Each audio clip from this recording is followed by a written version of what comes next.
விவசாயம் அழிய நாமே காரணமா? ஒரு விழிப்புணர்வு பதிவு. விவசாயி கஷ்டப்படுறான்னு பரிதாபப்படுறோம். ஆனா விவசாயம் அழிய நாமளே எப்படி காரணமா இருக்கிறோம் தெரியுமா? நாம் செய்யும் தவறுகள்.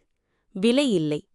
நாம் ஊரை சுத்தியுள்ள விவசாயிகள் விளைவிக்கும் பொருளுக்கு நாம சரியான விலை கொடுக்கறதில்லை. அவமானம். விவசாயத் தொழிலை ஒரு அவமானமாக பார்க்க ஆரம்பிச்சிட்டோம். அப்பாக்களின் பயம். விவசாயம் பண்ணினா நஷ்டம்தான் வரும், யாரும் மதிக்க மாட்டாங்க, காசு வராது, வேற வேலைக்கு போப்பான்னு விவசாயியே தன் பிள்ளைகளிடம் சொல்லும் நிலைமைக்கு தள்ளிட்டோம். உண்மை இதுதான். விவசாயம் அழிஞ்ச ஆரோக்கியமான உணவு கிடைக்காது. காசு இருந்தாலும் நாளைக்கு நாம சோத்துக்கு பதிலா கார்ப்பரேட் மாத்திரையைத்தான் திங்கணும். தீர்வு நம் கையில். மக்கள் நாம செய்ய வேண்டியது ஒன்றே ஒன்றுதான். வார சந்தைக்கு போங்க. நம்ம ஊர் வார சந்தையிலும் உழவர் சந்தையிலும் விவசாயி நேரடியாக விற்கும் பொருட்களை வாங்குங்க. விவசாயியை வாழ வைங்க.